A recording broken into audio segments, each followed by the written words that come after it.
हाय दोस्तों, स्वागत है आप सभी का हमारे YouTube चैनल सामाजिक जीवन में। आज हम लोग पढ़ेंगे दिल्ली सल्तनत काल, जिसमें हम लोग चर्चा करेंगे गुलाम वंश के बारे में, खिलजी वंश के बारे में, तुगलक वंश के बारे में, सैयद वंश के बारे में और साथ ही साथ लोधी वंश के बारे में। तो दिल्ली सल्तनत काल में 5 वंशों को हम लोग डिटेल से जानेंगे। तो आइए शुरुआत करते हैं वीडियो। दिल्ली सल्तनत काल में सबसे पहला वंश की चर्चा हम लोग करेंगे गुलाम वंश। इसे हम लोग दास वंश और ममलूक वंश के नाम से भी जानते हैं। मोहम्मद गौरी भारत के विजित प्रदेशों पर शासन का भार जो है अपने गुलाम सेनापति को सौंपते हुए गजनी लौट गया। और यहाँ का जो गुलाम था मोहम्मद गौरी का, उसका गुलाम का नाम था कुतुबुद्दीन ऐबक। कुतुबुद्दीन ऐबक ने 1206 ईस्वी में गुलाम वंश की स्थापना करता है और दिल्ली सल्तनत काल की भी स्थापना करता है। गुलाम वंश का होल अप्रोच में हम देखें कि कितना से कितना शासनकाल रहा, तो ये 1206 ईस्वी से लेकर 1290 ईस्वी तक शासनकाल रहा। कुतुबुद्दीन ऐबक ने अपनी राजधानी लाहौर बनाया था। दिल्ली का कुवत उल इस्लाम मस्जिद एवं अजमेर का 2.5 दिन का झोपड़ा नामक मस्जिद का निर्माण ऐबक ने करवाया था। कुतुबुद्दीन ऐबक को लाख बख्श के नाम से जाना जाता है, क्योंकि इसने लाखों का दान देने वाला था और इसे लाखों का दान देने वाला भी कहा जाता है। प्राचीन नालंदा विश्वविद्यालय को ध्वस्त करने का श्रेय कुतुबुद्दीन ऐबक का सेनानायक बख्तियार खिलजी को जाता है।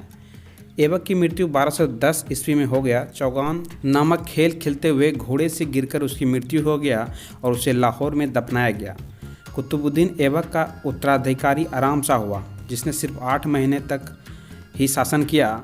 और कुतुबुद्दीन ऐबक का गुलाम इल्तुतमिश था और इल्तुतमिश ने उसकी हत्या कर दिया और 1211 ईस्वी में दिल्ली की गद्दी पर बैठा। इल्तुतमिश के बारे में बहुत सारी महत्वपूर्ण कार्य इल्तुतमिश ने कराया था, जिसमें से कि कुतुब मीनार का निर्माण का पूरा कराने का श्रेय इल्तुतमिश को ही जाता है। सबसे पहले शुद्ध अरबी सिक्के जारी करने का, चांदी का टक्का एवं तांबा का जित्तल, इक्ता प्रणाली चलाई थी, 40 गुलाम सरदारों का संगठन बनाया था, जिसे हम तुर्क-ए-चिहलगामी के नाम से जानते हैं। सर्वप्रथम दिल्ली के अमीरों का दमन इसी ने करवाया था। इल्तुतमिश ने अपनी राजधानी जो है लाहौर से दिल्ली स्थानांतरित किया और उसने हौज-ए-सुल्तानी का निर्माण देहाली-ए-कुहना के निकट करवाया था। इल्तुतमिश की मृत्यु अप्रैल 1236 ईस्वी में हो गया और इल्तुतमिश का पुत्र जो था रुकनुद्दीन फिरोज गद्दी पर बैठा और वह एक अयोग्य शासक था। शाह तुर्कान के अवांछित प्रभाव से परेशान होकर तुर्की अमीर ने रुकनुद्दीन को हटाकर रज्जा को सिंहासन पर आसीन किया। इस प्रकार रज्जा बेगम प्रथम मुस्लिम महिला थी जिसने शासन की बागडोर संभाली। रज्जा ने पर्दा प्रथा का त्याग कर तथा पुरुषों की तरह चोंगा, काबा एवं कुल्हा टोपी पहनकर राजदरबार में खुले मुंह से आने जाने लगी। रज्जा सुल्तान के विरुद्ध षड्यंत्र किया गया। रज्जा की शादी जो अल्तुनिया के साथ हुई थी, कुछ ही दिनों में 13 अक्टूबर 1240 में रज्जा सुल्तान की डाकुओं द्वारा कैथल के पास हत्या कर दिया गया। कुछ दिनों के लिए दिल्ली सल्तनत काल में जो है बहराम शाह एवं अलाउद्दीन मसूद का भी नाम आता है, लेकिन सबसे प्रतापी राजा बलबन था।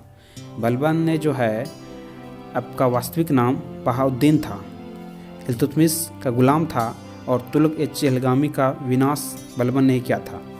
बलबन जो है 1266 ईस्वी में गयासुद्दीन बलबन के नाम से दिल्ली की गद्दी पर बैठा। यह मंगोलों के आक्रमण से दिल्ली की रक्षा करने में सफल रहा। राजदरबार में सिजदा एवं पैबोस प्रथा की शुरुआत बलबन ने किया था। इसका मतलब है राजदरबार में राजा के पैरों को चूमना पड़ता था। साथ ही साथ इसने नवरोज उत्सव की परंपरा भी प्रारंभ करवाया था। अपने विरोधियों के प्रति यह बलबन बहुत ही कठोर था और इसने जो है लौह एवं रक्त की नीति का पालन किया था और ये कई एग्जाम में पूछा गया है। बलबन के दरबार में फारसी के प्रसिद्ध कवि अमीर खुसरो एवं अमीर हसन रहते थे। अमीर खुसरो के बारे में कुछ चर्चा करें तो अमीर खुसरो प्रसिद्ध सूफी संत शेख निजामुद्दीन औलिया के शिष्य थे और वह बलबन से लेकर मोहम्मद तुगलक तक के दिल्ली सल्तनत कालों के सुल्तानों का दरबार में रहे थे और इसे तूतीय हिंद, भारत का तोता के नाम से भी जाना जाता है। सितार एवं तबलाओं के आविष्कार का श्रेय अमीर खुसरो को ही दिया जाता है। गुलाम वंश का अंतिम शासक शमूउद्दीन कैमूर्स था। इसके बाद गुलाम वंश की समाप्ति होता है, खिलजी वंश की स्थापना करता है। खिलजी वंश का शासनकाल होल अप्रोच में देखा जाए तो 1290 ईस्वी से 1320 ईस्वी तक रहा था। खिलजी वंश की स्थापना जलाउद्दीन फिरोज खिलजी ने 1290 ईस्वी में किया था और इसकी हत्या इसके भतीजे व दामाद अलाउद्दीन खिलजी ने इलाहाबाद के निकट 1296 ईस्वी में कर दिया। अलाउद्दीन खिलजी ने सेना को नगद वेतन एवं अस्थायी सेना की नींव रखी थी। दिल्ली के शासकों में अलाउद्दीन खिलजी के पास सबसे विशाल अस्थायी सेना थी। घोड़ा दागने एवं सैनिकों को हुलिया लिखवाने की प्रथा भी अलाउद्दीन खिलजी ने करवाया था। अलाउद्दीन खिलजी से बहुत सारा क्वेश्चन एग्जाम में पूछा जाता है, तो आप लोग ध्यान से सुनिए। अलाउद्दीन खिलजी ने भू राजस्व की दर को बढ़ाकर उपज का 1/2 भाग कर दिया। इसने खम्स यानी खम्स में हुआ लूट का धन जो युद्ध में लूटा जाता था, सुल्तान का हिस्सा 1/4 भाग के स्थान पर 3/4 भाग कर दिया। इसने व्यापारियों में बेईमानी को रोकने के लिए कम तौलने वाले के शरीर से जितना कम तौलेगा उसके उतना शरीर से मांस काट लेने का आदेश दिया। साथ ही साथ इसने बाजार नियंत्रण करने के लिए अलाउद्दीन खिलजी द्वारा बाजार नियंत्रण प्रणाली की शुरुआत किया। दीवान ए रियासत यह व्यापारिक पर नियंत्रण रखता था। यह बाजार नियंत्रण की पूरी व्यवस्था का संचालन करता था। शाह एवं मंडी प्रत्येक बाजार में बाजार का अधीक्षक रहता था। बरीद बाजार के अंदर घूमकर बाजार का निरीक्षक करता था।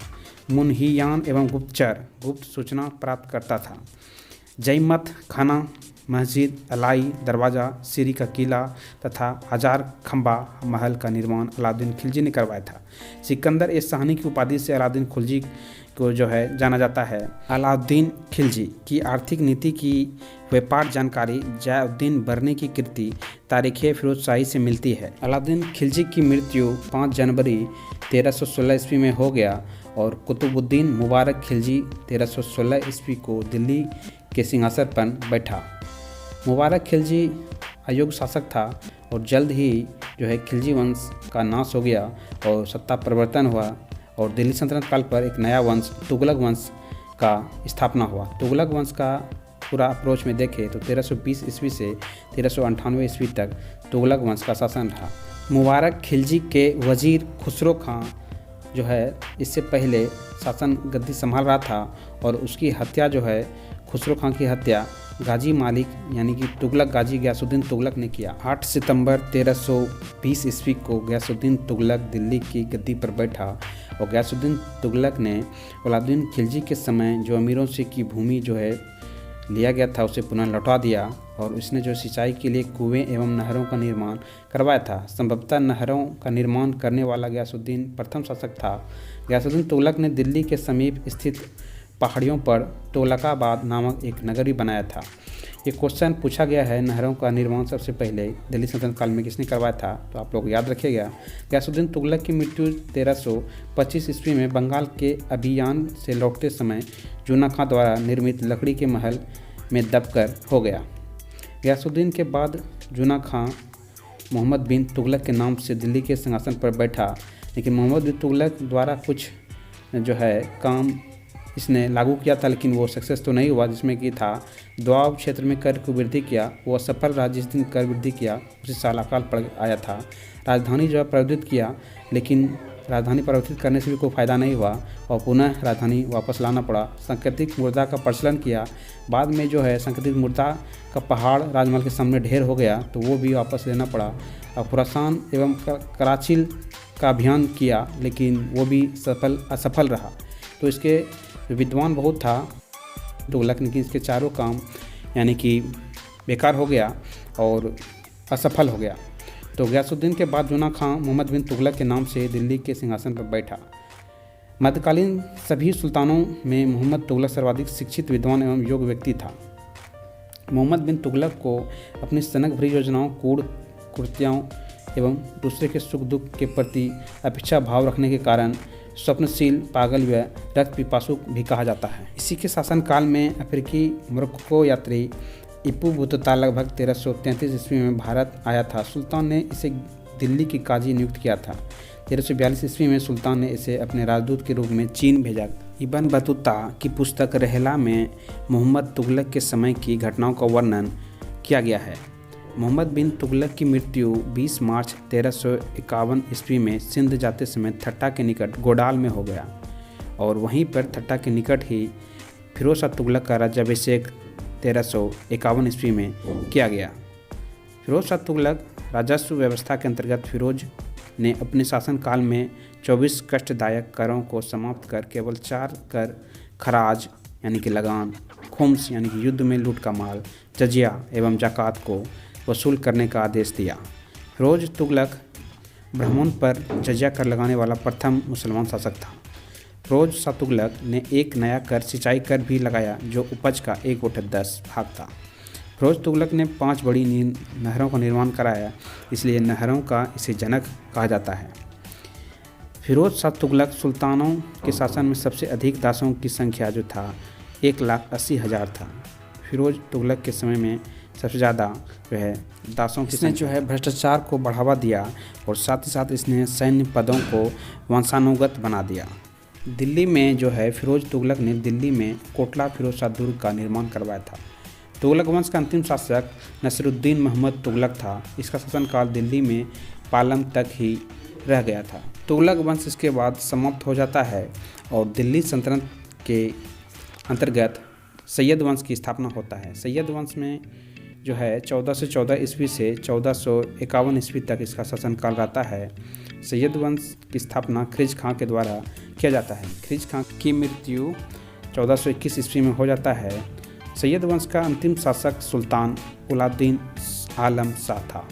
सैयद वंश का शासन करीब 37 वर्षों तक रहा था और सैयद वंश की समाप्ति जल्द ही हो जाती है। उसके बाद दिल्ली सल्तनत में एक नया वंश दिल्ली की गद्दी पर लोधी वंश का विराजमान होता है। लोधी वंश की स्थापना बहलोल लोधी करता है और 1451 ईस्वी में बहलोल लोधी शाह गाजी की उपाधि से दिल्ली की गद्दी पर बैठता है और बहलोल लोधी का पुत्र निजाम खां 17 जुलाई 1489 ईस्वी में सुल्तान सिकंदर शाह की उपाधि से दिल्ली की गद्दी पर बैठता है।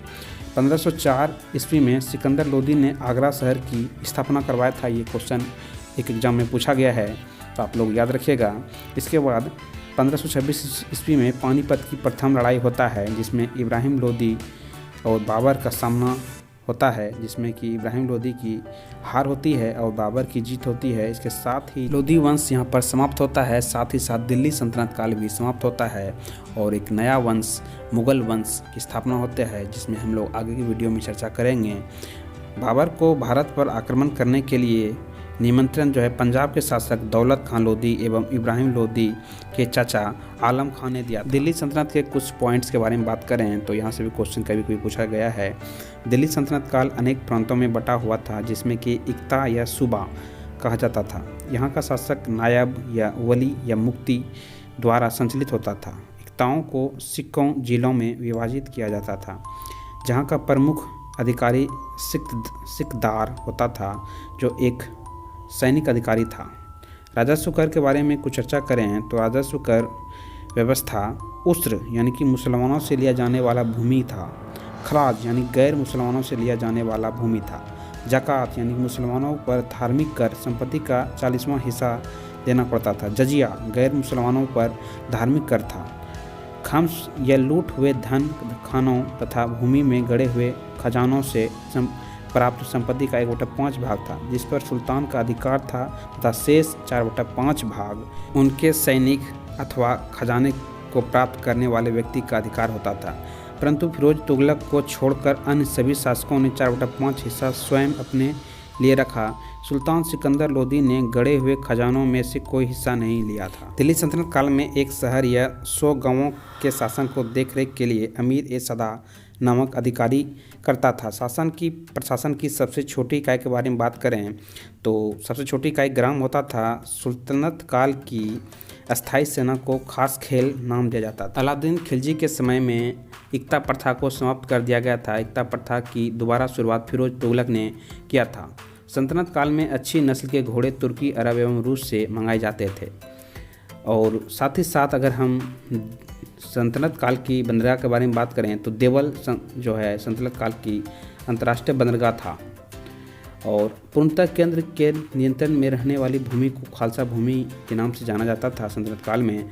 और अलाउद्दीन ने दान दी गई अधिकांश भूमि को छीनकर खालसा भूमि में परिवर्तित कर दिया। तो ये था हमारा दिल्ली सल्तनत काल का वीडियो। आपको कैसा लगा आप हमें कमेंट कीजिए। इस वीडियो को ज़्यादा से ज़्यादा शेयर कीजिए, लाइक कीजिए। हमारे चैनल पर नए आए हैं तो हमारे चैनल को सब्सक्राइब कीजिए हमारा वीडियो अगला आएगा मुग़ल काल के बारे में। साथ ही साथ हम ऑनलाइन क्विज करवाएंगे और क्विज का नाम होगा क्विज खेलो इनाम पाओ। तो आज का वीडियो देखने के लिए थैंक यू, धन्यवाद।